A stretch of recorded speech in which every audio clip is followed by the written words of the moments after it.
ప్రభు మనకు అనుగ్రహింపజేసి ఈ దినము ఇలాగూ ఆయన ఆ సన్నిధిలో దైవ ధ్యానములో ఉండగలిగే భాగ్యమును ప్రభువే మనకు అనుగ్రహించిన వారై ఉన్నారు.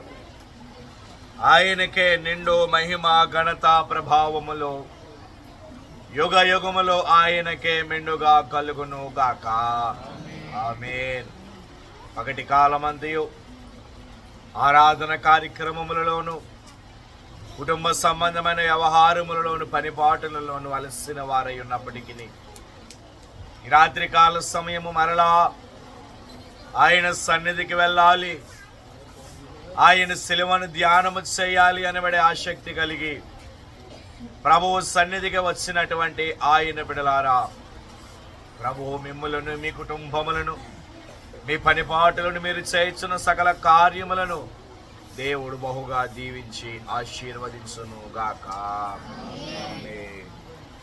కొద్ది నిమిషాలు పరిశుద్ధ గ్రంథములో నుండి దేవుని యొక్క వాక్యమును ధ్యానము చేద్దామండి. లూకాసు వార్త ప్రియులారా 21వ అధ్యాయం అండి, మొదటి వచనము నుండి చదువు. కానుక పెట్టెలో తమ కానుకలను వేయుచున్న ధనవంతులను ఆయన పారజూచెను. ఒక పేద విధవరాలు 2 కాసులు అందులో వేయిచుండగా చూచి, ఈ పేద విధవరాలు అందరికంటే ఎక్కువ వేస్తునని నీతో నిజముగా చెప్పుచున్నాను. వారందరూ తమకు కలిగిన సమృద్ధిలో నుండి కానుకలు వేసిరి గాని ఈమె తన లేమిలో తనకు కలిగిన జీవనమంతయు వేసనని వారితో చెప్పెను. చాలండి. ప్రభువు తన పరిశుద్ధమైన లేఖన భాగమును ఆయన మహిమార్థమై మన వినికిడిలో ఫలింప చేయును గాక. ఆమేన్. ప్రభువునందు ప్రియమైన దేవుని విశ్వాసులారా, యేసుక్రీస్తు ప్రభువుల వారు ఆయన సిలువలో మరణమవడానికి గాను, సిలువలో ఆయన మరణమొందడానికై ఆయన ప్రయాణం చేసుకుంటూ ఆయన వెళుతూ ఉన్నటువంటి వారై ఉన్నారు. ఆ ప్రక్రియలోనే ఆయన యెరూషలేము పట్టణములో ఉన్న దేవాలయమునకు ఆయన ఆ పట్టణానికి వెళ్ళినటువంటి వారుగా ఉన్నారు. అనేక పర్యాయములు ఆయన ఆ యెరూషలేము పట్టణములో ఉన్నటువంటి దేవాలయమును ఆయన సందర్శించారు. కడసారిగా ఆయన యెరూషలేము పట్టణములో ఉన్నటువంటి దేవాలయమునకు వెళ్ళినప్పుడు అక్కడ దేవాలయములో ఆయన శుద్ధి కార్యక్రమాన్ని ఆయన జరిగించి దేవాలయములో క్రయ విక్రయములు చేయువారిని, రోకలము వారి బల్లలను ఆయన పడగొట్టి దేవాలయమును శుద్ధి చేసిన తరువాత శాస్త్రులతోనూ పరిసయ్యులతోనూ ఆయన మాట్లాడుచున్నారు. గడిచిన దినములలో మనము ధ్యానము చేస్తామండి. శాస్త్రులు, పరిసయ్యులు, సద్దూకయ్యులు, ధర్మశాస్త్రోపదేశకులైనటువంటి వారు ప్రభువు దగ్గరకు వచ్చి ప్రభువును ఆయన యొక్క మాటలలో తప్పుపట్టాలని, ఆయన యొక్క బోధలలో చిక్కులు పరచాలని వారు ప్రభువుని వారు శోధించినటువంటి విధానమును మనము గతించిన దినములలో మనము ప్రతిదినము ధ్యానము చేస్తాము.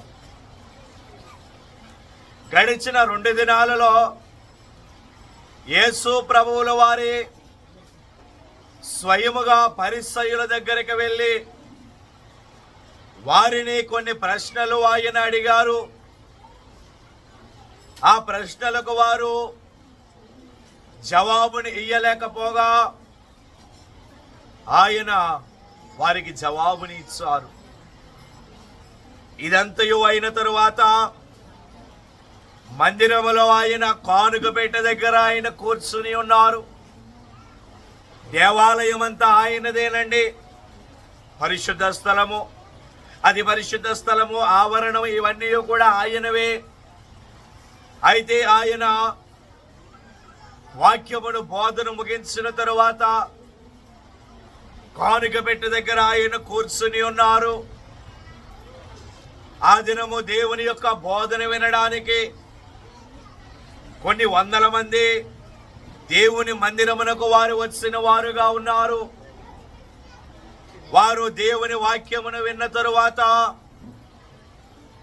మందిరములో వారు దేవుని కానుకలు వారు అర్పించుచున్నారు. అక్కడ వ్రాయబడి ఉన్నటువంటి మాట, కానుక పెట్టెలో తమ కానుకలను వేయించున్న ధనవంతులను ఆయన పారజూచును అని అక్కడ వ్రాయబడి ఉన్నది. అయితే ఆయన మందిరములో వారు వేయిస్తూ ఉన్నటువంటి కానుకను ఆయన చూచుచూ ఉన్నారు. అలాగే వారి యొక్క అంతరంగమును కూడా ఆయన చూచుచూ ఉన్నారు. వారి యొక్క కానుకను ఆయన చూచుచూ ఉన్నారు. అలాగే ఆ ధనవంతుల యొక్క అంతరంగమును కూడా ఆయన చూచుచూ ఉన్నారు. అలాగే ఒక బీద విధవరాలు ఆ దినమందు ఆమె దేవుని మందిరానికి వచ్చినది. దేవుని మందిరమునకు వచ్చినటువంటి ఆమె కానుక పెట్టెలో ఆమె కానుక వేయడానికి ఆ కానుక పెట్టె దగ్గరకు లైనులో ఆమె వెలుస్తూ ఉన్నది. అయితే ఆమె 2 కాసులు ఆమె తీసుకుని వచ్చినది. ఆమెకు అది జీవనాధారము.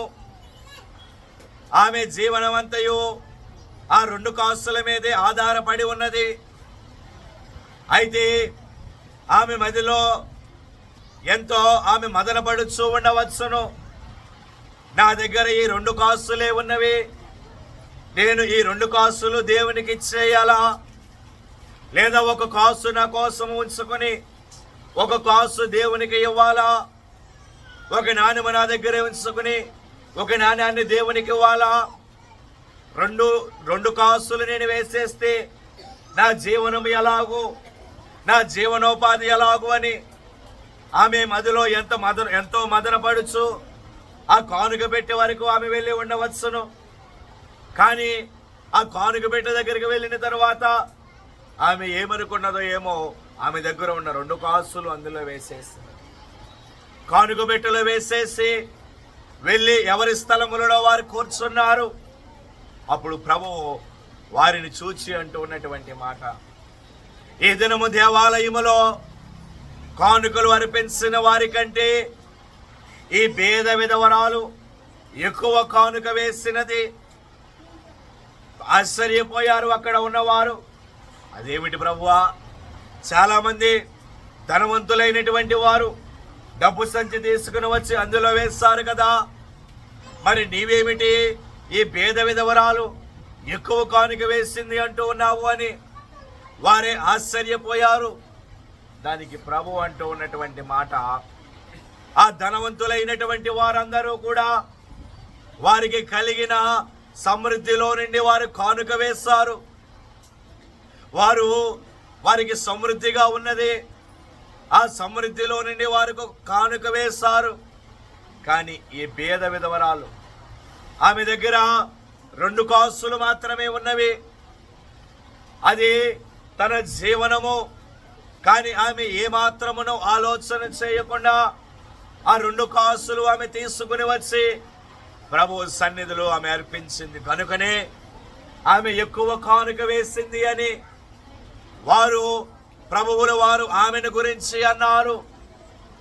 కనుక ఈ రాత్రి కాల సమయమందు దేవుని సన్నిధిలో కూర్చుని వాక్యముని వింటూ ఉన్నటువంటి ఆయన బిడలారా, ఆ బీద విధవరాలు 2 కాసులు కానుక వేయటం ద్వారా ప్రభువును ఆమెను మెచ్చుకున్నటువంటి వారై ఉన్నారు. అయితే ఇక్కడ బాగా ఆకర్షించినటువంటి మాట ఏమిటి అంటే 2 కాసులు అనబడే మాట ప్రభువు నోట నుండి వచ్చినది. 2 కాసులు అనబడే పదాన్ని దేవుడు ఆయన ఉపయోగించిన వారుగా ఉన్నారు. పరిశుద్ధ గ్రంథములో 2 అనబడే సంఖ్యకు కొన్నింటికి ఆ సంఖ్య సూచనగా ఉన్నటువంటిది అయి ఉన్నది. 2 అనబడే సంఖ్య కొన్ని సందర్భములకు ఆ సంఖ్య సూచనగా ఉన్నది. మరలా చెబుతున్నానండి, కొన్ని సందర్భములకు ఆ 2 అనబడే సంఖ్య సూచనగా ఉన్నది. ఏమిటి ఆ సందర్భములు? 2 అనబడే సంఖ్య వేటికి సూచనగా ఉన్నది? ఏ సందర్భమునకు ఆ సంఖ్య సూచనగా ఉన్నది? 2 అనబడే సంఖ్య దేనికి సూచనగా ఉన్నదో ఈ రాత్రికాల సమయమందు 5 విషయాలు నేను మీకు చూపించి నా వర్తమానాన్ని ముగింపులోనికి తీసుకుని వస్తానండి. లూకాసు వార్త ప్రియులారా 10వ అధ్యాయం అండి 35వ వచనమును చదువుకుందామండి. మరునాడు అతడు 2 దేనారములు తీసి ఆ పూట కోళ్ళవానికిచ్చి, అతని పరామర్శించుము, నీవింకేమైనను ఖర్చు చేసిన ఎడల నేను మరలా వచ్చినప్పుడు అది నీకు తీర్చెదనని అతనితో చెప్పి పోయెను. చాలండి. చదువుబడిన లేఖన భాగంలో ఒక సంఘటన ప్రభువుల వారు ఆయన ధర్మశాస్త్రోపదేశకులకు ఆయన వివరించుచూ ఉన్నారు. ఏమంటున్నారు ఆయన? ఒక మనుష్యుడు యెరూషలేము నుండి యెరికో పట్టణానికి వెళ్ళుచూ ఉన్నాడు. ఆనాటి కాలములో ప్రయాణములు కాలినడకనే వారి ప్రయాణములు ఉండేవి. వారి యొక్క దూరమును వారు తగ్గించుకోవడానికై అరణ్య మార్గము గుండా వారు ప్రయాణము చేసుకుంటూ వెళ్ళేవారు. అలాగూ ఒక మనుష్యుడు యెరూషలేము నుండి యెరికో పట్టణానికి వెళ్ళుచూ ఉన్నాడు. అతడు వెళ్ళుచూ ఉండగా అతడు మార్గ మధ్యములో దొంగల చేతికి చిక్కాడు. దొంగలు అతనిని పట్టుకొని అతని వస్త్రాలు దోచుకుని కొర ప్రాణముతో అతనిని వదిలేసి వెళ్ళిపోయారు. మార్గము పక్కన పడి ఉన్నాడు అతడు. ఆ మార్గము గుండా ఒక యాజకుడు వెళ్ళాడు. ఆ మనుష్యుని చూచాడు, కానీ పక్క నుండి వెళ్ళిపోయాడు. అలాగే లేవీయుడు ఒకడు వెళ్ళాడు. అతడు ఆ మనుష్యుని చూచాడు, కానీ పట్టించుకోలేదు, పక్క నుండి వెళ్ళిపోయాడు. కానీ ఒక సమరయుడు ఆ మార్గము గుండా అతడు వెళ్ళుచున్నాడు. అతడు యెరూషలేము నుండి యెరికో వెళ్ళుచున్నాడో, యెరికో నుండి యెరూషలేము వెళ్ళుచున్నాడో అక్కడ వ్రాయబడలేదు. కానీ అతడు ప్రయాణమైపోవచ్చు ఉన్నప్పుడు మార్గము పక్కన పడి ఉన్న ఆ మనుష్యుని అతడు చూచాడు. అతనిని చూడగానే అతని యందు జాలిపడ్డాడు, అతని యందు కనికరపడ్డాడు.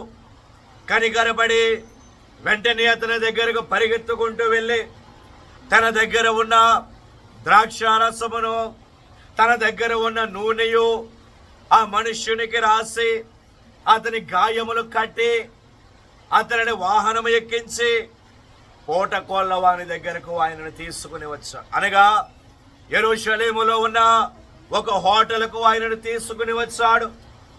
అక్కడ ఆయనను ఉంచి, ఆ హోటల్లో ఆయన ఉంచి ఆ రాత్రికాల సమయం ముందు తన గృహానికి వెళ్ళిపోయాడు. మరలా ఆయన మరుసటి దినాన్న ఆ హోటల్కు ఆయన వచ్చి ఆ పూటకోళ్ళ వానితో అతడు అంటూ ఉన్నాడు, అతనికి 2 దేనారములు ఇచ్చి, జాగ్రత్తగా వినండి, 2 దేనారములు అతనికి ఇచ్చి, ఇతను నీవు పరామర్శించు, నీవు ఇంకేమైనా ఖర్చు పెట్టిన ఎడల మరలా నేను వచ్చినప్పుడు నీకు దాన్ని తీరుస్తాను అంటున్నాను. కనుక నేనంటాను, మొదటిగా 2 అనబడే సంఖ్య ఇక్కడ దేనికి సూచనగా కనబడుచు ఉన్నది అంటే దేవుని యొక్క సహాయమునకు సూచనగా కనబడుచు ఉన్నది. దేవునికి స్తోత్రం. దేవుని యొక్క సహాయమునకు ఆ సంఖ్య సూచనగా కనబడుచు ఉన్నదండి. ఎందుకంటారు, లేవీయుడు వెళ్ళాడు, యాజకుడు వెళ్ళాడు, ఎవరైనా వారికి సహాయం చేస్తారా మనుష్యునికి? లేదు. కానీ సమరయుడు మాత్రము అతని యందు జాలిపడ్డాడు, అతని యందు కనికరపడ్డాడు. తన దగ్గర ఉన్న ద్రాక్షారసమును, తన దగ్గర ఉన్న నూనెయు అతనికి రాసి, అతనిని వాహనం ఎక్కించి, అతని గాయాలు కట్టి, అతనిని హోటల్కు తీసుకుని వెళ్ళి అక్కడ ఉంచి మరలా మరుసటి దినాన వచ్చి 2 దేనారములు అతనికి ఇచ్చాడంటే ఇది దేవుని సహాయం కాకపోతే ఇంకేమిటి? కనుక ఆయన మనకు సహాయము చేయువారిగా ఉన్నారు. ఆయనే మనకు సహాయము చేయువారిగా ఉన్నారు. ఆ సమరయుడే యేసు ప్రభువుల వారు, ఆ సమరయుడే మన బోధకుడు, ఆ సమరయుడే క్రీస్తు ప్రభువుల వారు. గనుక అతని యందు, ఆ మనుష్యుని యందు ఆయన జాలిపడగలిగారు. పరిశుద్ధ గ్రంథములో ఒక మాట ఉన్నది, కొండల తట్టున కన్నెలెత్తుచున్నాను, నాకు సహాయం ఎక్కడి నుండి వచ్చును? యెహోవా వలన నాకు సహాయం కలుగును అని కీర్తనాకారుడైన దావీదు గారు అంటూ ఉన్నారు. ఆయనే మనకు సహాయము చేయువారు. ఆయన ద్వారానే మనము సహాయమును పొందుకోగలము. కనుక దేవుని సన్నిధిలో వాక్యమును వింటూ ఉన్నటువంటి ఆయన బిడ్డలారా, దేవుని ద్వారానే మనము సహాయమును పొందుకోగలమండి. ఆయన సన్నిధి ద్వారానే మనము సహాయమును పొందుకోగలము. దావీదు కొండల తట్టు కన్నులెత్తాడు, ఎక్కడ ఆయనకి సహాయము దొరకలేదు. కష్టపడ్డాడు, ప్రయాసపడ్డాడు, కానీ అతడు అంటూ ఉన్నాడు, యెహోవా వలన నాకు సహాయం కలుగును అని అంటూ ఉన్నాడు. కనుక ఆయనే మనకు సహాయం చేయువారిగా ఉన్నారు. కనుక దేవుని దగ్గరికి రండి, దేవుని సన్నిధికి రండి, ఆయన ధ్యానములలో ఏకీభవించండి. అలాగూ ఏకీభవించడం ద్వారా దేవుడు మనకు సహాయం చేయువారిగా ఉన్నారు. దేవునికి స్తోత్రం. కనుక మొదటిగా 2 అనబడే సంఖ్య అది దేనికి సూచనగా ఉన్నది అంటే అతడు, ఆ సమరయుడు అతనికి ఎలాగూ 2 దేనారములు ఇచ్చే సహాయము చేస్తాడో ఆ 2 దేనారములు అనబడే సంఖ్య దేవుని యొక్క సహాయమునకు సూచనగా ఉన్నది. రెండవదిగా చూసినట్లయితే 2వ సందర్భం అండి, లూకాసు వార్త ప్రియులారా 5వ అధ్యాయం అండి 7వ వచనాన్ని చదువుకుందామండి. వారు వేరొక దోణిలోనున్న తమ పాలివారు వచ్చి తమకు సహాయము చేయవలనని వారికి సంజ్ఞలు చేసిరి. వారు వచ్చి 2 దోణిలో మునుగునట్లు నింపిరి. చాలండి. చదువుబడిన లేఖన భాగములో యేసు ప్రభువులు వారు ఆయన యోర్దాను నదిలో యోహాను గారి ద్వారా బాప్తిస్మమును పొందిన తరువాత అరణ్యములో ఆయన 40 దినములు ఆయన ఉపవాసం ఉండిన తరువాత పరిశుద్ధాత్మ ద్వారా ఆయన నింపబడిన వాడే దేవుని సేవ పరిచర్య చేయడానికై ఆయన సిద్ధమయ్యారు. ఆయన సేవ పరిచర్య చేయడానికి ఆయనకు కొంతమంది శిష్యులు కావాలి. ఆ శిష్యుల కోసము ఆయన వెలుచు గెన్నెసరతు అనబడే ఒక సరస్సు సముద్ర తీరానికి ఆయన వెళ్ళారు. అక్కడ 2 దోణిలు ఆయనకు కనపడ్డాయి. దానిలో ఉన్నవారు వారి వలలు శుభ్రము చేసుకుంటూ ఉన్నారు. అప్పుడు ప్రభువు అందులో ఒక అతని దగ్గరికి వెళ్ళి, సీమోను, నాకు నీ దోణి కావాలి, ప్రజలకు నేను వాక్యాన్ని బోధించాలి అన్నారు. తీసుకో ప్రభువా అన్నాడు పేతురు. పేతురు దోణి ఎక్కి సముద్ర తీరమున దేవుని వాక్యాన్ని బోధించారు. ప్రజలు విస్తారముగా ఆయన బోధ వినడానికి వచ్చారు. ఆయన బోధన విన్న తరువాత వారు విభ్రాంతులయ్యారు. వారి స్థలాలకు వారు వెళ్ళిపోయారు. కానీ ప్రభువు మాత్రము పేతురు దోణిలోనే ఉన్నారు. పేతురు ముఖము చాలా వికారముగా ఉన్నది. ప్రభువు చూచారు. పేతురుని అడిగారు. పేతురు ఏమయ్యింది అన్నాడు. అయ్యా బోధకుడా, నీవు ఆత్మీయ ఆహారముతో నన్ను నింపావు నీవు. అయితే నేను చేపలు పట్టే వృత్తిలో నైపుణ్యము కలిగిన వాడిని, నేనే ఇతరులకు చేపలు పట్టడం నేర్పిన వాడిని. కానీ రాత్రంతయు ఎంత ప్రయాసపడినా ఒక్క చేప కూడా నాకు పడలేదయ్యా అన్నాడు పేతురు. ప్రభు మనస్సులో అనుకున్నారు, ఎందుకు దొరుకుతుంది, నీకు దొరకదులే అనుకున్నారు. అలాగున ప్రభు పేతురుతో మాట్లాడి దోణెను లోపలికి పోనివ్వమన్నారు. పేతురు దోణెను లోపలికి పోనిచ్చాడు. లోపలికి వెళ్ళిన తర్వాత ప్రభు అన్నారు పేతురుతో, పేతురు కుడివైపున వలవేయి అన్నారు ప్రభు పేతురుతో. పేతురు అంటాడు, అయ్యా రాత్రంతా నలుదిశలా నేను వలవేస్తానయ్యా, నాకు తెలియదా ఎక్కడ చేపలు ఉంటాయో, ఎక్కడ చేపలు ఉండవో నాకు తెలియదా? రాత్రంతా ప్రయాసపడినా ఒక్క చేప కూడా నాకు దొరకలేదు. అయినను నీ మాటను బట్టి నేను వల వేస్తున్నాను అని పేతురు వల వేస్తాడు. వలను వేస్తాడు, కానీ వలను లాగలేకపోతూ ఉన్నాడు. అప్పుడు ఇతర దోణిలలో ఉన్న వారికి అతడు సైగలు చేస్తాడు, రమ్మని, సహాయం చేయమని సైగలు చేస్తాడు. వారు వచ్చి ఆ వలను లాగగా రాత్రంతయు ప్రయాసపడిన ఒక్క చేప కూడా పడనటువంటి పేతురుకు దేవుడు 2 దోణుల నిండా చేపలు ఇచ్చిన వారై ఉన్నారు. దేవునికి స్తోత్రం. కనుక నేనంటాను, ఇది దేనికి సూచనగా ఉన్నది అంటే పేతురు యొక్క అభివృద్ధికి సూచనగా ఉన్నది. దేవుడు ఇచ్చిన అభివృద్ధికి సూచనగా ఉన్నది. 2 అనబడే సంఖ్య.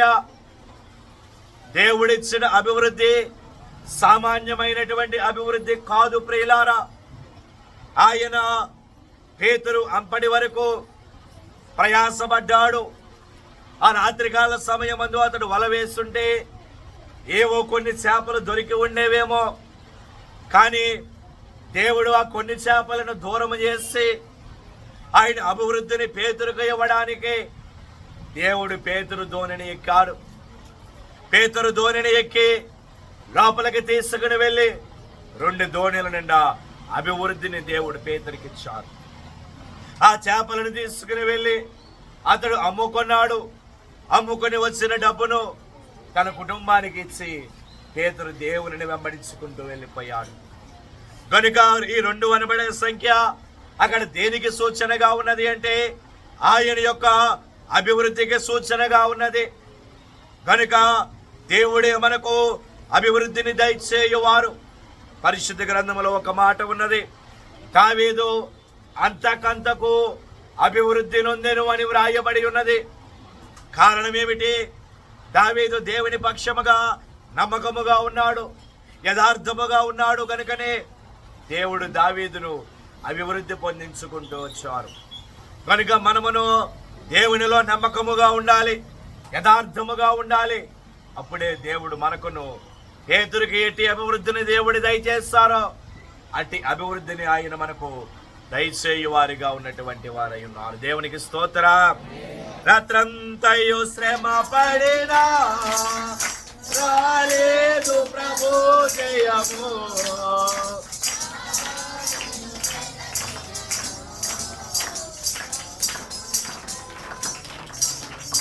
రాత్రంతయు శ్రమ పడినా రాలేదు ప్రభు,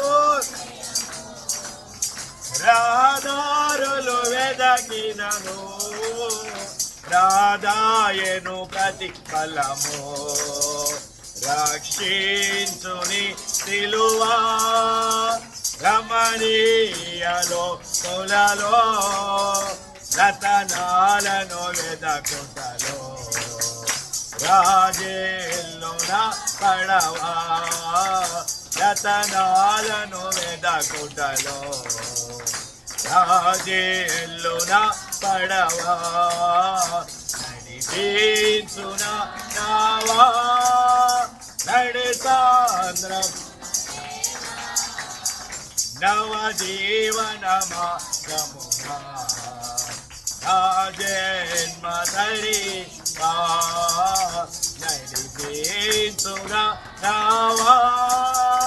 దేవునికి స్తోత్ర. కనుక 2 అనబడే సంఖ్య ఆయన అభివృద్ధికి సూచనగా ఉన్నది. 3వ సందర్భము మనము చూసినట్లయితే మత్తయి సువార్త అండి, 14వ అధ్యాయము. ప్రియులారా, మత్తయి సువార్త 14వ అధ్యాయం అండి, 16వ వచనం అండి.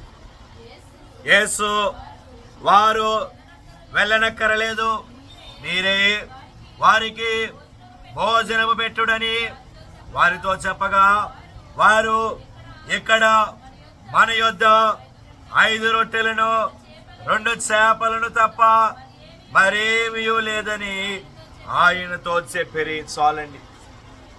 మరి ఒక సందర్భము యేసు ప్రభువుల వారు కొండ మీద ఆయన ప్రసంగము చేయుచున్నారు. 3 దినములు విస్తారముగా ప్రభువు ప్రసంగము చేస్తారు, బోధ చేస్తారు. వేలాది మంది ప్రజలు ఆయన యొక్క బోధన వినడానికి వచ్చారు. వారి ప్రభువు చెప్పిన బోధన వారు విన్నారు, ప్రభువు చెప్పిన వాక్యాన్ని వారు విన్నారు. 3 దినములు అయిపోయిన తరువాత ఎవరి గృహాలకు వారు వెళ్ళిపోతూ ఉన్నారండి. వారేమి ప్రభువుని భోజనం పెట్టమని వారు అడగలేదు. బోధకుడా, మా ఆత్మలకు కావలసిన ఆహారాన్ని మాకు ఇచ్చావయ్యా, ఇప్పుడు మా శరీరానికి కూడా ఆహారం ఇవ్వమని వారు అడగలేదు. ప్రభువే తన శిష్యులను పిలిచి వారికి ఆహారం పెట్టండి అన్నారు. ఫిలిప్ అంటాడు, అయ్యా, ఇక్కడ కొన్ని వేల మంది ఉన్నారు, వారికి ఆహారం పెట్టడానికి మన దగ్గర సొమ్ము లేదు కనుక వారిని పంపించి వేద్దాం. ఇప్పటికే పొద్దుపోయింది కనుక వారి గ్రామాలకు వెళ్ళేటప్పుడు వారి అక్కడ ఆహారమును వారు కొనుక్కుంటారు అని ప్రభువుతో ఫిలిప్పు అంటే ప్రభు అంటూ ఉన్నారు. వారు వెళ్ళనక్కరలేదు, మీరే వారికి భోజనమును పెట్టండి అని అంటే, అప్పుడు ఒక చిన్న కుమారుడు లేచి అంటాడు, అయ్యా, నేను ఈ సభకు వచ్చేటప్పుడు నా తల్లి నాకు 3 దినాలకు సరిపడా ఆహారమును నాకు ఇచ్చింది, అయితే నేను దానిని తినలేదు. 3 దినములో మీరు బోధ చేస్తూ ఉంటే నాకు ఆకలి వేయలేదు కనుక ఇది మీకేమైనా ఉపయోగపడుతుందేమో తీసుకోండి అన్నారు. 5 రొట్టెలు 2 చిన్ని చేపలు. కాసేపు రొట్టెలను పక్కన పెడదాము. రొట్టెలు అనబడేది ఆహారము, చేపలు అనబడేవి కూర. కూరతో వారు వడ్డిస్తూ ఉన్నారు. ఆ 5 రొట్టెలను పక్కన పెడదాము. అతడు 2 చిన్ని చేపలను ప్రభువుకి ఇచ్చారు. ఆ 2 చిన్ని చేపలు ప్రభు ఆకాశము వైపు ఎత్తి కృతజ్ఞతాస్తుతులు చెల్లించి వారిని వడ్డించమన్నారు, వారికి ఇచ్చారు. శిష్యులు వడ్డించొచ్చు ఉన్నారు. అవి తరుగుటలేదు, ఎంత వడ్డించినా అవి తరుగుటలేదు. వారు వడ్డించుతూనే ఉన్నారు. ఇంచుమించు 5,000 మంది పురుషులు మాత్రమే అక్కడ వ్రాయబడి ఉన్నారు. స్త్రీలు పిల్లల సంఖ్య అక్కడ వ్రాయబడలేదు. ఇంచుమించు 5,000 పురుషులు ఆ ఆహారమును వారు భుజించగా ఇంకా 12 గంపల ఆశీర్వాదమును దేవుడు ఆ కుమారునికి ఇచ్చిన వారే ఉన్నారు. దేవునికి స్తోత్ర. నేనంటాను, ఇక్కడ ఆ 2 అనబడే సంఖ్య దేనికి సూచనగా ఉన్నది అంటే దేవుని యొక్క అద్భుతానికి సూచనగా ఉన్నటువంటిది అయి ఉన్నది. దేవుని యొక్క అద్భుతమునకు ఆ సంఖ్య సూచనగా ఉన్నది. అవునండి, ఆయనే అద్భుతాన్ని చేయగలవారు. 2 చేపలను 5,000 మందికి ఎవరైనా పంచిపెట్టగలరంటారా? ఎవరైనా 2 చేపలను 5,000 మందికి భోజనముగా వారు వడ్డించగలరంటారా? కానీ ఆయన ఆ 2 చేపల ద్వారా 5,000 మంది ఆకలను ఆయన ఆ దినమందు తీర్చారు. అది అద్భుతము కాదంటారు. కనుక ఈ 2 అనబడే సంఖ్య 3వదిగా దేవుని యొక్క అద్భుతానికి సూచనగా ఉన్నది. కనుక ఆయన సన్నిధిలో ఉన్నటువంటి ఆయన బిడలారా, మనము దేవుని సన్నిధిగా వచ్చినప్పుడు, ఆయన ధ్యానములో మనము ఏకీభవించినప్పుడు ప్రభువు మన పక్షముగా ఎన్నో అద్భుతములు ఆయన చేయనయ్యున్నారు. అబ్రహాము జీవితంలో దేవుడు ఎన్నో అద్భుతాలు ఆయన చేశాడు. అబ్రహాము దేవుని నమ్మాడు, దేవుని నమ్మి ప్రయాణమై వెళ్ళిపోయాడు. అతడు దగ్గర ఏమీ మాత్రం లేదు. తన దగ్గర ఉన్న తన భార్యను, తన గొర్రెలను గొడ్లను వెంటబెట్టుకుని ప్రయాణమై వెళ్ళిపోయాడు. కానీ ఇతర దేశానికి వెళ్ళిన తర్వాత వారు అంటున్నారు, నీవు మా మధ్య మహారాజులో నీవు జీవించావయ్యా అని అబ్రహామును చూచువారు అంటూ ఉన్నారు. ఇది అబ్రహాము పక్షముగా దేవుడు చేసిన ఆశీర్వాదం అద్భుతము కాదంటారు. అలాగే జనుకులు దేవదాసయ్య గారి దగ్గర ఎంతో మంది శిష్యులైనటువంటి వారు ఉండేవారండి. ఎంతో మంది శిష్యులు ఆయన దగ్గర పరిచర్య చేసేవారు. ఆయన పత్రిక సేవ బాగా చేసేవారు. దేవదాసయ్య గారు పత్రిక సేవను బాగుగా జరిగించేవారు. అప్పుడు ఒక దినమందు పత్రికలు అచ్చు వేయించడానికి ఇచ్చారు. ఆ పత్రికలు తీసుకుని రావాలి. పత్రికలు తీసుకుని రావడానికి వారి దగ్గర సొమ్ము లేదు. అప్పుడు ఒక సేవకుడు అయ్యగారి దగ్గరకు వచ్చి అన్నారు, అయ్యా, పత్రికలు అచ్చు వేయించడానికి ఇచ్చాము, వాటిని తీసుకురావాలి, మన దగ్గర సొమ్ము లేదు, ఎలాగో పత్రికలు ఆపేద్దామా అన్నారు. దేవదాసయ్య గారు అన్నారు, లేదు లేదు, మీరు దేవుడు మనకి సొమ్మిస్తారు కనుక మీరు ఇల్లంతటిని శుభ్రము చేయండి. ఇల్లంతటిని శుభ్రము చేసి ప్రతి సామాను మీరు శుభ్రము చేయండి. శుభ్రము చేయమన్నారు. వారి ఇల్లుని సామాను అన్నిటినీ శుభ్రము చేసి, అయ్యా శుభ్రము చేస్తామన్నారు. అయ్యగారు అన్నారు, ఉపవాస ప్రార్థన చేయండి అన్నారు. 30 రూపాయల కోసము 2 గంటలు ఉపవాస ప్రార్థన వారిని చేయమన్నారు. వారు చేదస్తం అనుకుని వారు మోకరించారు. 2 గంటలు ఉపవాస ప్రార్థన అయిపోయింది. మోకరించి ప్రార్థన చేస్తారు. అయిపోయిన తర్వాత ఒక సేవకుడు అయ్యగారి దగ్గరికి వచ్చి, అయ్యా ప్రార్థన చేస్తాము, అయిపోయింది, ప్రార్థన ముగించబడింది అన్నారు. అప్పుడు ప్రభు అంటున్నారు అతనిని చూచి, అదిగో ఆ మూలన ఒక చెక్క పెట్టి ఉన్నది చూచావు, దానిలో 30 రూపాయలు ఉన్నవి, వెళ్ళి తీసుకురా అన్నారు. అతడు అంటాడు నవ్వుతూ, అయ్యా దానిని శుభ్రం చేసిందే నేను, ఆ చెక్క పెట్టిని శుభ్రం చేసిందే నేను, పైగా మీరు ప్రార్థన చేయమన్నారు కానీ నేను అసలు కళ్ళే మూసుకోలేదు. మీరు డబ్బు వస్తుందన్నారు కదా, ప్రభు ఎలాగూ తెస్తారో ఆ డబ్బు అని, ఎవరు అందులో పెడతారో అని నేను ఆ పెట్టి వైపే చూస్తూ ఉన్నాను. ఈనాడు చాలా మంది అలాగే ఉన్నారండి. ప్రార్థన చేస్తారు కానీ అసలు కళ్ళే ముయ్యరు వారు. అసలు కళ్ళు అనబడేవి వారు మూతలు పడవు. ఇక మనోనేత్రం ఎలాగ తెరవబడుతుంది? మన శరీర నేత్రాలు ముయ్యకపోతే మనోనేత్రాన్ని మనం ఎలాగూ తెరవగలము? అతడు అంటున్నాడు, నా కన్ను ముయ్యాలనుకున్నాను కానీ అసలు రెప్పే పడలేదయ్యా, దాని వైపు అలాగే చూస్తూ ఉన్నాను అన్నాడు. దేవదాసయ్య గారు అన్నారు, నీవు నమ్మిక మాత్రం ఇచ్చుము, వెళ్ళి ఆ పెట్టెను తెరువు అన్నారు. అతడు వెళ్ళి ఆ పెట్టెను తెరిచి చూచేసరికి అందులో 3 కొత్త 10 రూపాయల నోట్లు ఆ పెట్టెలో ఉన్నాయి. దేవునికి స్తోత్రం. 3 కొత్త 10 రూపాయల నోట్లు దానిలో ఉన్నవి. ఆ సేవకుడు ఆశ్చర్యపడ్డాడు. అప్పుడు వెంటనే అయ్యగారి దగ్గరికి వచ్చి అయ్యగారి దగ్గర పశ్చాత్తాపడ్డారు. అయ్యా నన్ను క్షమించండి, నేను పాపము చేశాను. అప్పుడు అన్నారు, ప్రభు మీకు కావలసినది దేవునిని అడగండి, దేవుడు మీకు ఖచ్చితంగా ఆయన దయచేస్తారు అన్నారు. కనుక 3వదిగా 2 అనబడే సంఖ్య దేనికి సూచనగా ఉన్నది అంటే ఆయన అద్భుతమునకు సూచనగా ఉన్నది. 4వదిగా చూసినట్లయితే మత్తయి సువార్త అండి 22వ అధ్యాయము 40వ వచనం అండి.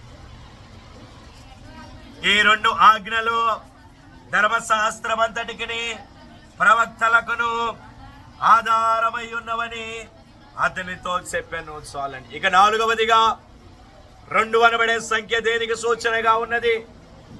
మనము ధ్యానం చేస్తూ ఉన్నాము. మొదటిగా 2 దేనారములు, 2వదిగా 2 దోణెలు, 3వదిగా 2 చేపలు, ఇక్కడ 4వదిగా 2 ఆజ్ఞలను ప్రభువు మనకి చూపించుచు ఉన్నారు. ఒక ధర్మశాస్త్రోపదేశకుడు ప్రభు దగ్గరికి వచ్చి, బోధకుడా 10 ఆజ్ఞలలో ప్రధానమైన ఆజ్ఞ ఏది అన్నారు. ప్రభు అన్నారు, వివరించారు అతనికి, నీ పూర్ణ హృదయముతోను, నీ పూర్ణాత్మతోను, నీ పూర్ణ వివేకముతోను నీవు దేవుని ప్రేమించాలి, అది ప్రధానమైనది. అలాగే నిన్ను వలె నీ పొరుగు వారిని ప్రేమించవలను, ఇది రెండవ ఆజ్ఞయు దాని వంటిది అన్నారు. ఈ రెండు ఆజ్ఞలలోనే ధర్మశాస్త్రం అంతయు నిగూఢమై ఉన్నది. మిగిలిన ఆజ్ఞలన్నీ ఈ రెండు ఆజ్ఞలలోనే గుప్తమై ఉన్నవి అని ఆయన అన్నారు. అంత మాత్రమే కాదు, అక్కడ ఆయన అంటూ ఉన్నారు, ఇవి ధర్మశాస్త్రం అంతటికి ప్రవక్తలకును కూడా ఆధారమై ఉన్నటువంటి ఆజ్ఞలు అని ఆయన అంటూ ఉన్నారు. కనుక నాలుగవదిగా 2 అనబడే సంఖ్య దేనికి సూచనగా ఉన్నది అంటే ప్రభువే మనకు ఆధారము అని చెప్పడానికి ఆ సంఖ్య సూచనగా కనపడుతూ ఉన్నటువంటిది. ఆజ్ఞలు అనగా ఏమిటి? దేవుని వాక్యము. ఆజ్ఞలు అనగా దేవుని నోట నుండి వచ్చినటువంటి మాటలు. ఆది యందు వాక్యము ఉండెను, వాక్యము దేవుని యొద్ద ఉండెను, వాక్యమే దేవుడై ఉండెను. ఇప్పుడు ఆ ఆజ్ఞలు మనకు ఆధారం అంటే ఎవరు మనకు ఆధారముగా ఉన్నారు?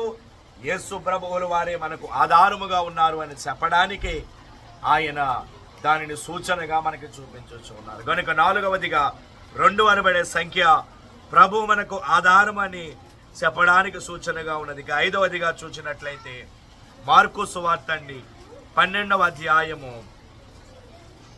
42వ వచనం అండి. ఒక బీద విధవరాలు వచ్చి 2 కాసులు వేయగా ఆయన తన శిష్యులను పిలిచి కానుక పెట్టెలో డబ్బులు వేసిన వారందరికంటే ఈ బీద విధవరాలు ఎక్కువ వేసనని మీతో నిశ్చయముగా చెప్పుచున్నాను. చాలు. ఇక 5వదిగా మనము ధ్యానము చేసిన లేఖన భాగము, ఒక బీద విధవరాలు ఆమె దేవుని సన్నిధిలో కానుక వేసింది. 2 కాసులు ఆమె దేవుని సన్నిధిలో కానుక వేసింది. ప్రభువు ఆమెను చూచి అంటూ ఉన్నారు, అందరికంటే ఈమె ఎక్కువ కానుక వేసింది అని అంటూ ఉన్నారు. కనుక 5వదిగా 2 అనబడే సంఖ్య దేనికి సూచనగా ఉన్నది అంటే దేవుని యొక్క ఆశీర్వాదమునకు సూచనగా ఉన్నది. ఆయన ఆశీర్వాదమునకు సూచనగా ఉన్నది. యోబు తనకి ఉన్న సమస్తాన్ని అతడు కోల్పోయాడు, తనకు కలిగినది యావత్తు అతడు కోల్పోయాడు. కానీ అతని స్నేహితుల నిమిత్తం ప్రార్థన చేయగా దేవుడు ఏం చేశాడు? యోబుకి మరలా 2 ఆశీర్వాదము దేవుడు యోబుకి ఇచ్చాడు. కనుక ఈనాడు దేవుని సన్నిధిలో ఉన్నటువంటి ఆయన బిడ్డలారా, దేవుడు మన కుటుంబాలకు కూడా మన జీవితాలకు కూడా అటు 2 ఆశీర్వాదమును దేవుడు ఇవ్వబోతూ ఉన్నారు. కనుక దేవుని సన్నిధికి రండి, ఆయన ధ్యానాలలో ఏకీభవించండి. ఇంకా కొన్ని దినములు మాత్రమే మన ముందరే ఉన్నవి. 12 దినాలు దేవుడు పూర్తి చేశాడు, 35 దినములు మాత్రమే మన ముందర ఉన్నవి. కనుక ఈ సిలువ ధ్యానములను వదులుకోవద్దు, వచ్చే ఆశీర్వాదములను మీరు వదులుకోవద్దు. దైవ దీవెనను దైవ ఆశీర్వాదములు పొందుకొనండి. ప్రభు కృపా దీవెన ఆశీర్వాదములు మీ ఎల్లరికూ సదా తోడయుండును గాక. ఆమేన్. మోకరిందామండి, ఆయన ధ్యానములోనికి వెళదాము. ప్రియులారా, అందరం కూడా మోకరిద్దాము. రాత్రంతయో శ్రమ పడినా రాలేదు ప్రభు